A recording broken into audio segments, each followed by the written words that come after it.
generations ago, hunting was a necessity. That was a way of food to put food on the table for your family, for human population to expand. Today, it's more of a recreational kind of thing. It's for sport. A lot of sport hunters are out there just trying to get the biggest deer they can, whatever, the biggest moose, whatever animal it may be. Like he said, they're rack hunters. Today, it's really not as much as a necessity. You can go to the grocery store and get the food. Hunting removes top predators and creates trophic cascades.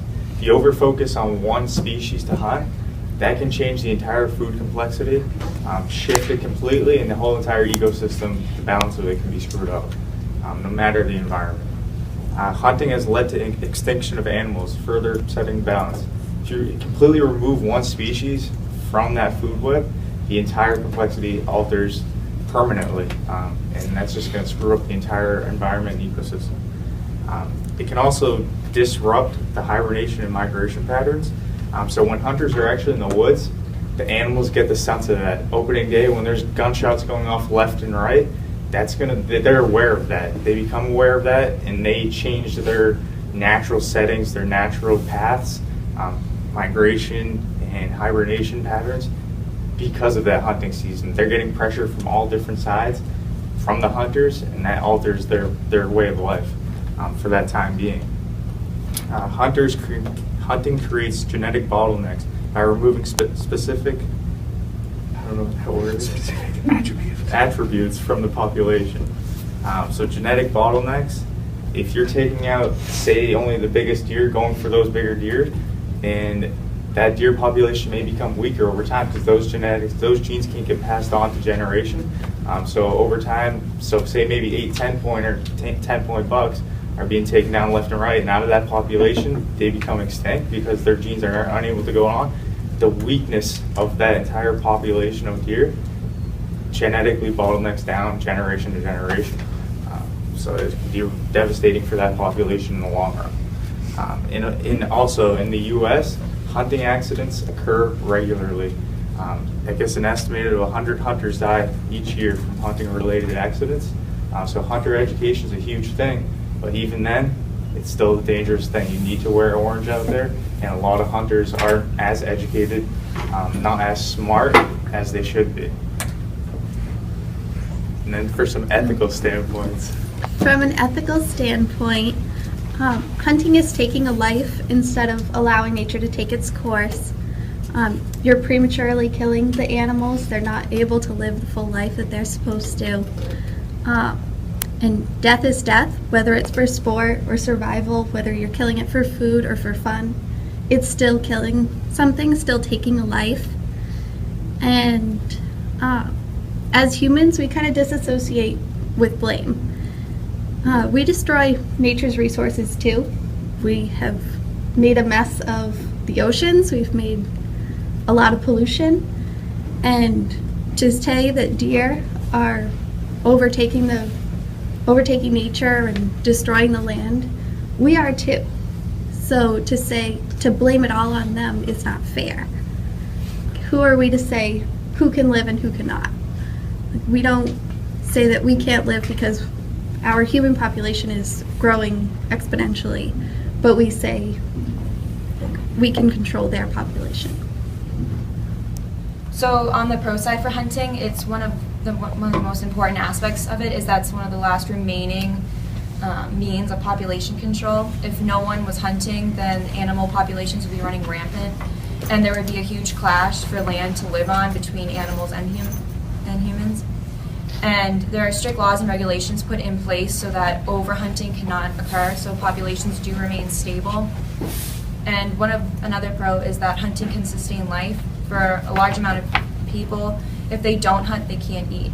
So they may not be able to obtain any other source of food, or simply because they may not be able to afford it other than just being able to go and get it themselves.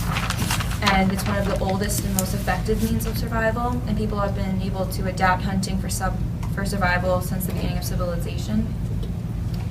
And in doing so, it can teach people and increase their knowledge of the outdoors and how to survive. And if a person gets lost somewhere in the outdoors, a background in hunting would be able to help them stay alive. And when you're able to hunt your own food, you know what's in it, and there's no factory farming. So there's no hormones in your food. They won't have disease from being kept in close quarters, and the overall quality of their life is higher. Okay. That's pretty concise. Any ethical views? Adding to like the hormones and stuff, if you compare like say a deer in the woods and like a cow that's grown, not grown, but like set in a yeah, like a mass facility. Yeah. Ethically, the deer probably has a better life, right? Because it's a slaughterhouse for the cows. They don't really have a choice. At least the deer are kind of in nature. Interesting point. It's something that also based on ethics too. If one doesn't accept another for hunting for their own food, then how can they go to the grocery store and buy any processed meat that's raised for slaughter and with hormone conditions? Right. At this point, we have now heard arguments from both sides. Your objective is to spend a few minutes and now try to rebut those arguments. Here's what you need to do. Look things up, get facts. The reason I had you prepare this for a couple days is because I really want to have really good, clear facts. So let's try and add some real force to these arguments where you're saying this is kind of how I feel, this is what I think. Now try and find support for that. One of your points, you said that people do it because they can't afford like going to the grocery store, buying food, and they do it for like to put food on the table. But if you didn't hunt and you saved all the money you use on hunting, which is about $34 billion spent on trips, equipment, licenses, and other things you need for hunting, you can use that money and go and buy things at the grocery store. Yeah, it costs you $5 to renew your license every year, but if you take that $5 and go buy like apples and bananas at the store, like that's $5 towards something that's not killing another animal. So it's all like the money that's spent each year by hunters, and just the gear, the perfume you use to spend to douse yourself to smell like a deer, so you're not, it attracts them away from you. That's money you could use to spend on other things that are needed for necessity of life than killing an animal. We're talking about people that hunt for food. They're not going to be the ones that are going out there spending $1,000 on a rifle. They're going to have a hand-me-down single-shot shotgun that they got from their great-grandpappy. They're not going to be buying cover scents to mask their smell. They're not going to be wearing fancy camo. You seen the Hunger Games? Yeah. In the beginning where they're out there with what they have? Those are the people we're talking about that hunt for necessity. Okay. They're not the ones providing the $34 billion. I agree that there's a good percentage of people, but I feel like that percentage is so small that compared to the rest, because you have to think about how they get that money. So there has to be a very, very large group of hunters to get that revenue that high. So I feel like that versus the people who actually do hunt for food is so minuscule that, like, how do you compare that? I mean, obviously there's a great number of people out there who are spending this money because they're not hunting for just food. They have the money to go pay for that equipment versus that small percentage, like you said, get the hair down. And in New Hampshire, all that equipment is now taxed. And those tax dollars go back to the state, to go back into natural conservation for all these animals. And it's not like each person is spending all this money. It's a small amount. There's just so many people that do it. So it's not like each guy, I don't spend thousands of dollars every year on hunting equipment. Certainly not enough that if I took what I spent on hunting and just bought meat, it wouldn't be that much meat. Steven? Certainly not Yeah, enough to get you through the year. Or not, I wouldn't be able to buy as much beef as I would get pound for pound venison out of the deer that I shoot. I have one thing to say along the lines of that person you just described. One that heavily relies on hunting as food, I feel like are going to be more often influenced to poach because their lives depend on that food as a necessity for their family, for themselves. So the stresses of having those regulations and laws enforced, that's on their livelihood. So they're more likely to poach. And I would definitely say that even though they're living way out in the woods, they can get away with it more because of those people that kind of are isolated from the rest. That's it. right, but they're not. Oh, yeah, no. What did you say the amount was in money? $34 billion. For factory farming, the revenue they make is $279 billion a year. Yeah, but the amount of people factory farming is so much more than the amount of people hunting. If only 5% of the United States population is hunting and they're spending $34 billion, that's a lot different than the amount of people But in factory factory farming. farming, there's also more animals being harmed and put in worse conditions, whereas in hunting, it's more, in a sense, it's cheaper, more regulated, safer for the animals, and less money is being spent, and it's financially more feasible. From like an ethical standpoint of view, like, it's a lot better. But it's kind of like comparing apples to oranges. Like, Not even close. like no, I get factory farming, and I get it's like a way of killing animals, but it's still not right either way, hunting and factory farming. But the size of factory farming in that industry is so much bigger than the 5% that are just hunting. And if like there's that 5% hunting, and like that's just an even smaller population of people that are hunting for necessity. Go ahead, Danny. Either way the animal dies. So, in an ethical standpoint, I would much rather shoot the animal than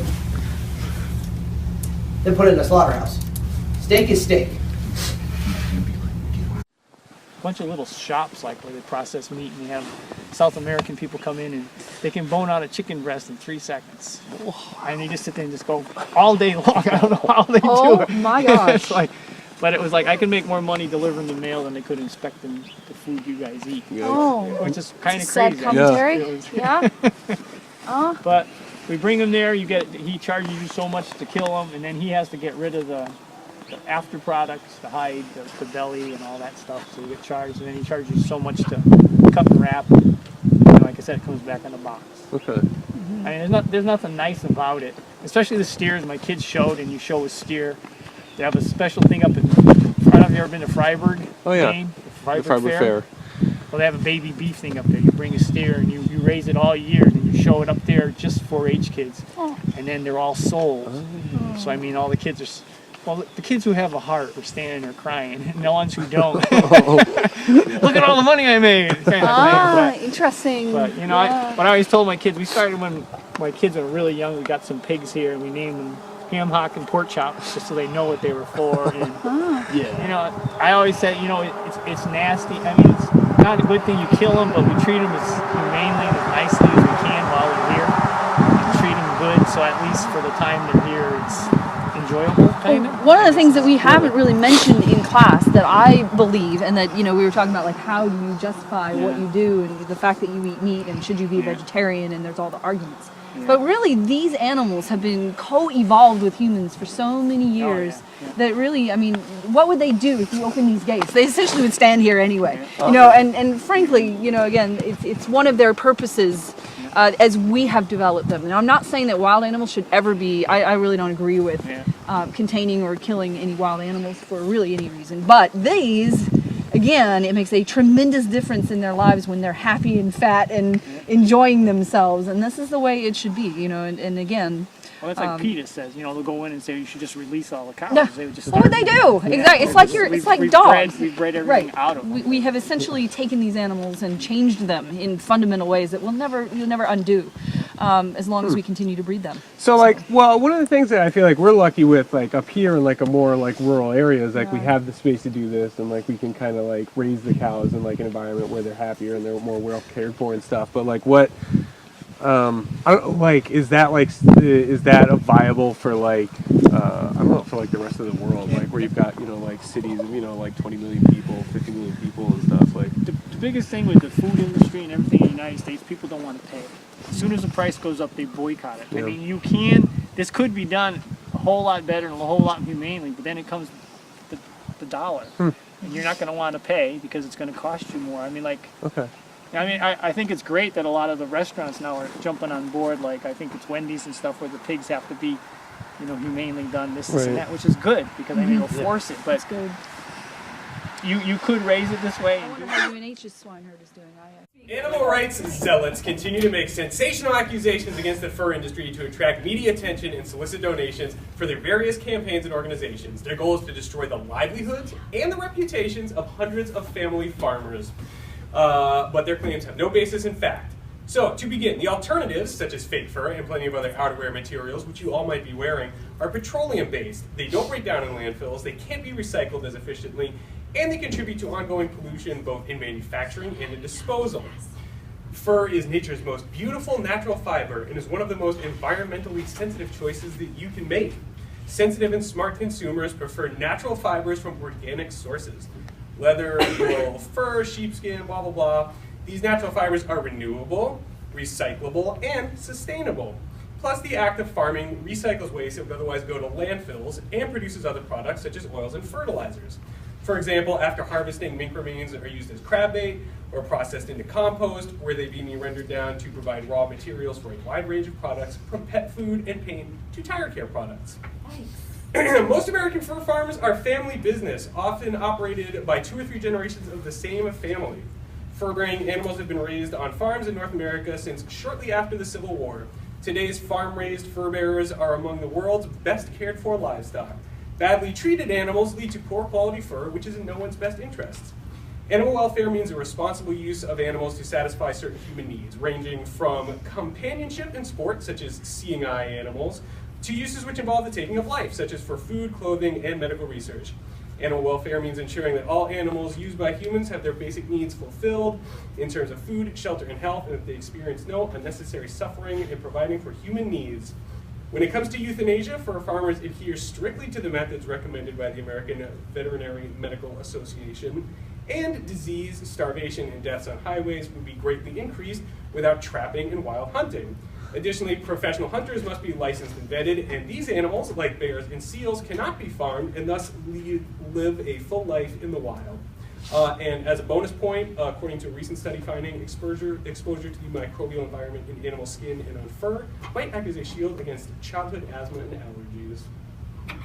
Okay. Exactly. So we live right now in the 21st century, so the necessity of wearing fur clothing for warmth or survival tactics is no longer implied like back in the Middle Ages or even Native American stereotype practices. They wore fur and other hides just to stay warm. So the reason for the 21st century use of fur is more of a sense of luxury, the sense of living a richer life, whereas we have the technology nowadays to have synthetic fibers that we can wear also. So you guys mentioned that the fake fur basically damages the environment for the sake of manufacturing, things like that. But I guess the argument that we would have is that it's basically a life of an animal versus manufacturing, and there's a big difference there. And you also mentioned that it's recyclable, renewable if you use animals, but if you manufacture goods in a certain way, you can also make it renewable, right? So like use the plastic fibers, make it biodegradable, things like that. So you guys said that most of the fur made in the U.S. is by family farms, but more than half of the fur distributed in the U.S. is from China because they don't have to follow the animal rights laws that we have set for the U.S. So it's like labor laws. It's easier to buy from China and have it made there because they can beat the animals and they can mislabel them for dogs and cats, and we can't do that in America because of the laws set in place. And there's still like illegal trapping happening where like they'll be caught in steel jaw traps that slam down onto their legs and often cut down to the bone, or another type of trap which will crush their necks with 90 pounds of pressure per square inch. And on fur farms, the types of execution that they use are suffocation gas, electrocution, and poisoning. Okay, so our main argument to counteract them is that everything dies eventually and there is a circle of life to animals. They didn't say this, but 50 million animals are killed every year. So, I mean, those animals are going to die anyway, one way or another, whether it's in nature or not.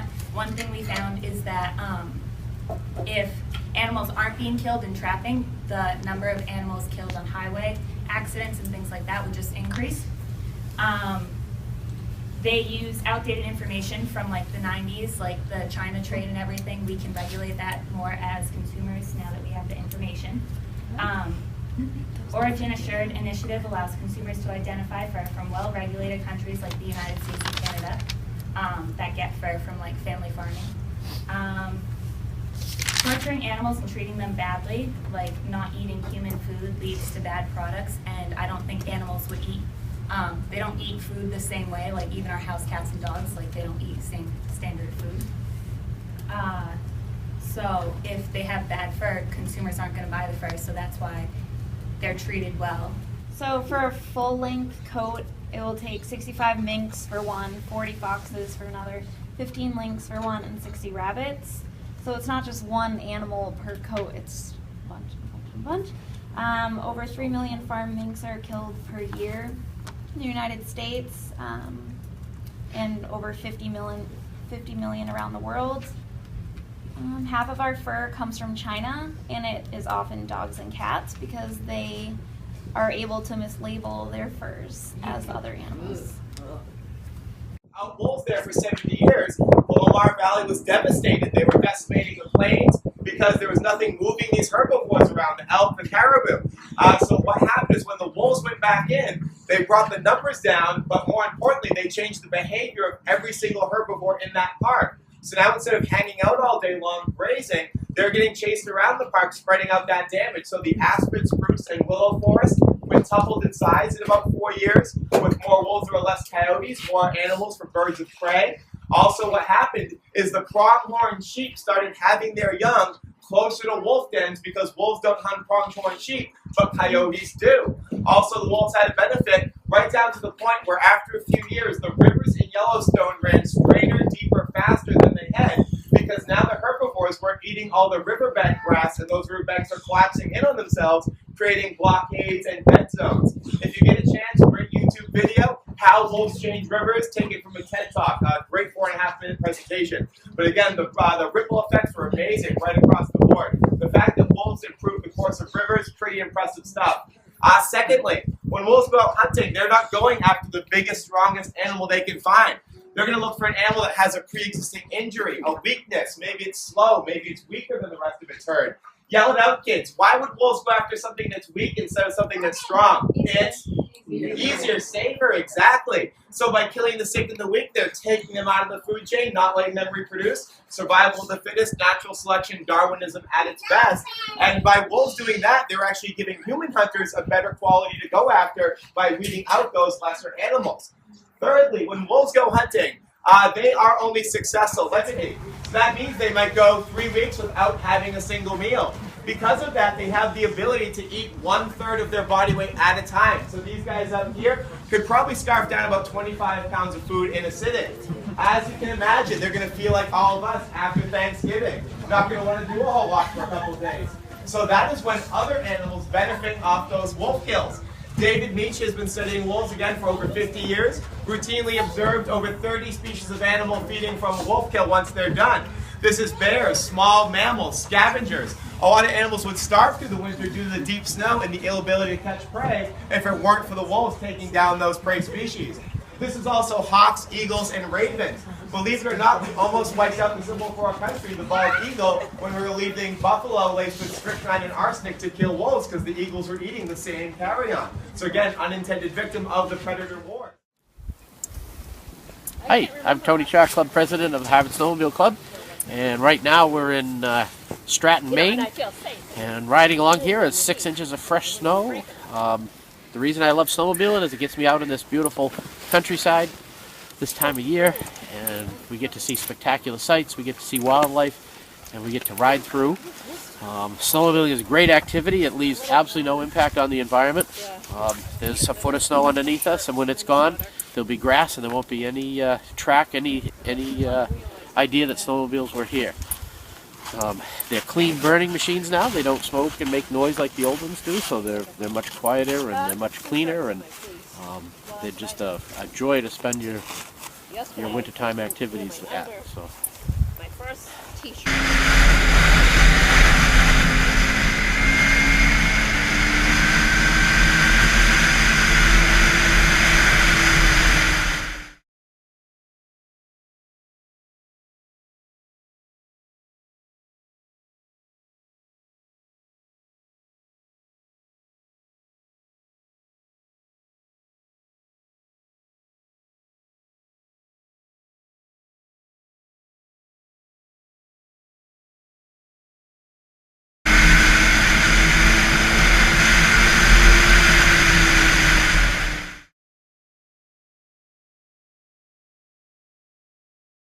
Well, I think windmills are just a beautiful thing, and I think they are a renewable energy source that continues on and on.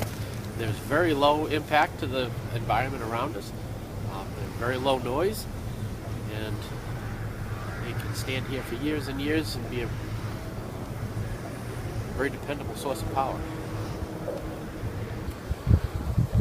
I think they're a neat thing. They're definitely not something I'd want in my backyard, but up on the mountain, out of the way, and you know, they're up nice and high in the clear wind. I think they're a great thing. They're not exactly low impact on installation. This particular site, they had to do a lot of excavation to get the parts here and to put them together, but as far as a clean energy source from this point on forward, they look pretty good. They do make a kind of a funny noise, but like I say, it's not my backyard, so, and it's not close to any residents in this particular location, so I don't believe that would bother anybody way up here.